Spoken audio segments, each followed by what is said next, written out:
नमस्कार साथियों, स्वागत है एक बार फिर से आपका लोकमय स्टडीज यूट्यूब चैनल पर। देखिए, साइकोलॉजी की जो टेस्ट सीरीज हमने शुरू की थी, आज उसका दूसरा वीडियो है। कल के वीडियो में अपन ने टोटल जो 18 प्रश्न है उनको हल कर लिया था एक्सप्लेनेशन के साथ में। आज 19वें प्रश्न से शुरू करते हैं। देखिए, सबसे पहला प्रश्न आपकी मोबाइल स्क्रीन पर है।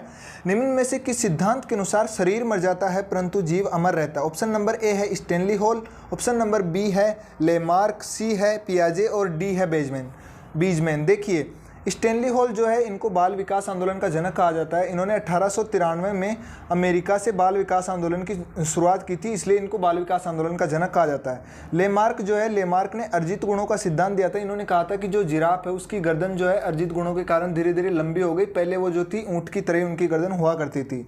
देखिए, पियाजे जो है, जीन पियाजे ने संज्ञानात्मक विकास का सिद्धांत दिया था। टोटल 4 अवस्थाओं में, आपको अच्छे से पता होना चाहिए। इसका जो राइट आंसर होगा वो होगा बीजमैन। बीजमैन ने जो है बीज कोषीय सिद्धांत दिया था, जिसको अपन लोग अमरता का सिद्धांत या जनन द्रव्य का सिद्धांत भी कहते हैं। इन्होंने कहा था कि जनन द्रव्य जो होता है वो निरंतर बना रहता है, हमारा शरीर मर जाता है परंतु जो जीव होता है वो अमर रहता है। तो इसका जो राइट आंसर होगा वो होगा ऑप्शन नंबर डी, बीजमैन। देखिए, अगले प्रश्न की बात करते हैं। निम्न में से कौन सा एक बाल विकास से संबंधित सिद्धांत नहीं है? ऑप्शन नंबर ए विभिन्नता का सिद्धांत, जी बिल्कुल है ये। प्रत्यागमन का सिद्धांत भी है, मौलिक गुणों का सिद्धांत भी है, लेकिन प्रभाव का सिद्धांत देखिए बाल विकास से संबंधित सिद्धांत नहीं है। तो इसका जो राइट आंसर होगा वो होगा ऑप्शन नंबर डी, कि प्रभाव का सिद्धांत जो है वो बाल विकास से संबंधित नहीं है। आपको पता होना चाहिए ऑप्शन नंबर सी जो है मौलिक गुणों का सिद्धांत, ये ग्रेगर जोहन मेंडल के द्वारा दिया गया था। उन्होंने कहा था कि हर तीसरी पीढ़ी के अंतर्गत जो गुण होते हैं मौलिक गुण, वो पुनः उजागर हो जाते हैं। देखिए, अगला प्रश्न जो है ये हिरण्यकश्यपु राजा के प्रहलाद जैसी संतान का होना बाल विकास के किस सिद्धांत का उदाहरण लिया जा सकता है? ऑप्शन नंबर ए मौलिक गुणों का सिद्धांत, ऑप्शन नंबर बी समान प्रतिमान का सिद्धांत, ऑप्शन नंबर सी प्रत्यागमन का सिद्धांत, ऑप्शन नंबर डी उपरोक्त सभी। देखिए, मौलिक गुणों का सिद्धांत नहीं है, समान प्रतिमान का सिद्धांत सोरेनसन ने दिया, ये भी नहीं है। इसका जो राइट आंसर होगा वो होगा प्रत्यागमन का सिद्धांत। प्रत्यागमन का सिद्धांत क्या कहता है दोस्तों, कि माता पिता के विपरीत संतान का पैदा होना ही प्रत्यागमन का सिद्धांत होता है। देखिए, आपको अच्छे से पता होगा कि हिरण्यकश्यपु जो थे वो भगवान को नहीं मानते थे, लेकिन उनका पुत्र प्रहलाद जो था वो भगवान विष्णु का परम भक्त हुआ। तो इसका राइट आंसर होगा ऑप्शन नंबर सी। देखिए साथियों, अगले प्रश्न की अपन लोग बात करते हैं। नानी के गुण नातिन में प्रकट हो जाते हैं, ये कौन सा सिद्धांत है? देखिए, ऑप्शन नंबर ए जनन द्रव्य का सिद्धांत, मौलिक गुणों का सिद्धांत, प्रत्यागमन का सिद्धांत, या इनमें से कोई नहीं। जनन द्रव्य का सिद्धांत दिया था बीजमैन ने, अभी ऊपर आपने प्रश्न में देखा है। मौलिक गुणों का सिद्धांत जो है ये दिया था ग्रेगर जोहन मेंडल ने, और यही जो है इसका राइट आंसर होगा। देखिए, ग्रेगर जोहन मेंडल ने कहा था कि हर तीसरी पीढ़ी के अंतर्गत मौलिक गुण जो है वो पुनः प्रदर्शित हो जाते हैं, अर्थात नानी के गुण नातिन में और दादा के गुण जो है वो पौत्र में प्रकट हो जाते हैं। देखिए साथियों, यही ऑप्शन नंबर बी जो है इसका करेक्ट आंसर होगा। अगले प्रश्न की बात करते हैं। शिशु का विकास प्रारंभ हो जाता है शैशवावस्था से, बाल्यावस्था से, जन्म के बाद गर्भकाल में? देखिए, शिशु का जो विकास शुरू होता है साथियों वो होता है गर्भकाल से। ये बात सबसे पहले किसने बताई थी? आपको अच्छे से पता होना चाहिए, श्रीमती विक्टोरिया हरलोक ने ये बात बताई थी कि बालक का जो विकास होता है वो गर्भकाल से ही शुरू हो जाता है। अगले प्रश्न की बात करते हैं दोस्तों। भ्रूण में शिशु को पोषण की प्राप्ति किससे होती है? ऑप्शन नंबर ए प्लेसेंटा बिल्कुल सही है, नाल, अपरा, तीनों ही ऑप्शन जो है वो सही है। ये हिंदी और इंग्लिश में आपको नाम यहाँ पर बता दिया गया है ताकि आप कंफ्यूज ना हो। तीनों ही एक ही बात है, प्लेसेंटा, नाल या अपरा, आप कुछ भी कह सकते हैं, जिसके माध्यम से जो शिशु होता है उसको जब वो भ्रूणावस्था में होता है तो पोषण की प्राप्ति होती है। तो ऑप्शन नंबर डी जो है उपयुक्त सभी, वो इसका राइट आंसर हो जाएगा। देखिए दोस्तों, अगले प्रश्न की बात करते हैं। कौन से आयु समूह के लिए एरिक्सन ने विकास की 8 अवस्थाएं प्रस्तावित की? ऑप्शन नंबर ए जन्म से मृत्यु तक, जन्म से बाल्यावस्था तक, जन्म से किशोरावस्था तक, जन्म से युवावस्था तक। तो आपको अच्छे से पता होगा साथियों कि एरिक्सन जो थे वो एक जर्मन अमेरिकन विद्वान थे, जिनको नव फ्राइडवाद का जनक भी कहा जाता है, और इन्होंने मनोसामाजिक विकास का सिद्धांत दिया था, जिसमें इन्होंने टोटल 8 अवस्थाएं बताई थी। 8 अवस्थाओं का जो इन्होंने क्रम दिया था वो जन्म से लेकर मृत्यु तक दिया था। और इनके 8 अवस्थाओं के नाम क्या क्या हैं? मुखीय, सबसे पहली अवस्था है मुखीय, फिर है गुदीय, फिर है लैंगिक, फिर सुप्तावस्था, किशोरावस्था, पूर्व प्रौढ़ावस्था और सबसे अंत में वृद्धावस्था आती है। तो देखिए, जन्म से लेकर मृत्यु तक जो होगा ऑप्शन नंबर ए, वो इसका राइट आंसर है। देखिए साथियों, आपको एक चीज़ विशेष तौर पर ध्यान रखनी है कि एरिक्सन जो है ये जर्मन अमेरिकन विद्वान है। ये प्रश्न जो है एक बार पूछा जा चुका है, तो आपको ये चीज़ ध्यान में रखनी है। अगले प्रश्न की बात करें। हिमांशु सदैव अपने माता पिता की भावना को समझकर ही काम करता है, क्यों? देखिए, पहली बात इन्होंने बताई, ये भी दोस्तों एरिक्सन की जो 8 अवस्थाएं दी गई है उसी से संबंधित ये जो है प्रश्न है।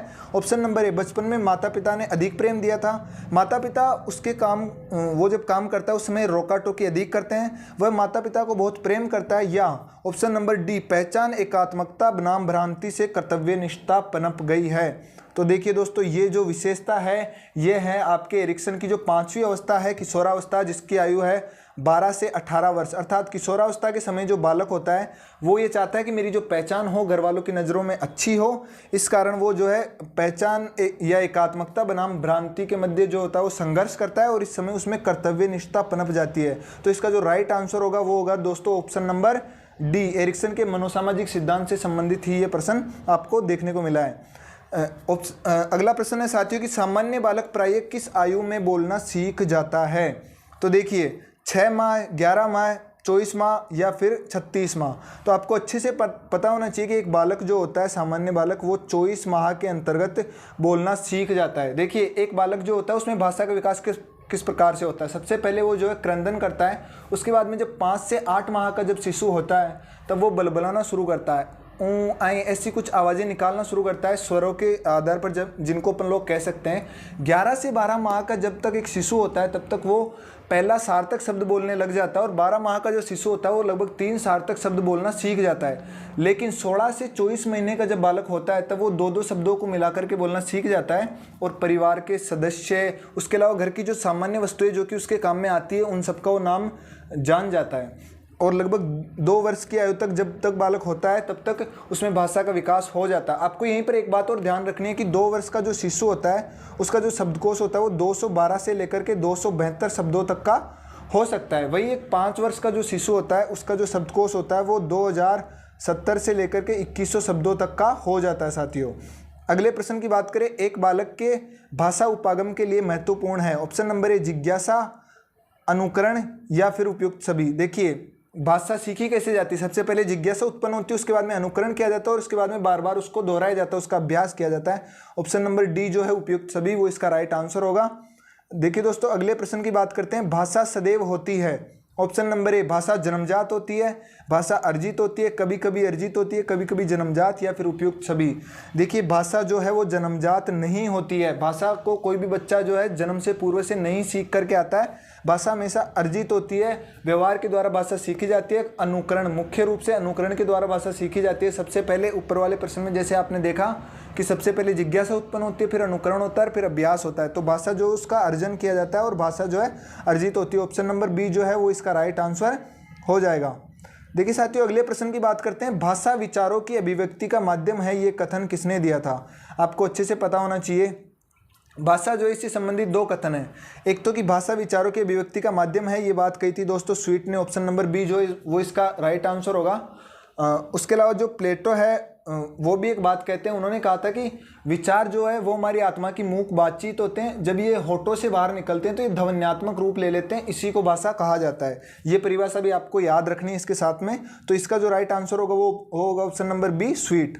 अगले प्रश्न की बात करते हैं दोस्तों, भाषा है, भाषा अभिव्यक्ति उपागम है। बिल्कुल सही बात है दोस्तों, अपन अपनी अभिव्यक्ति जो है वो जाहिर करते हैं भाषा के माध्यम से, विचारों को जाहिर करते हैं, विचार उपागम भी है और सामाजिक उपागम भी है। समाज में हम इसी के द्वारा जो है कार्य व्यवहार करते हैं, चिंतन का विकास भी भाषा के माध्यम से होता है।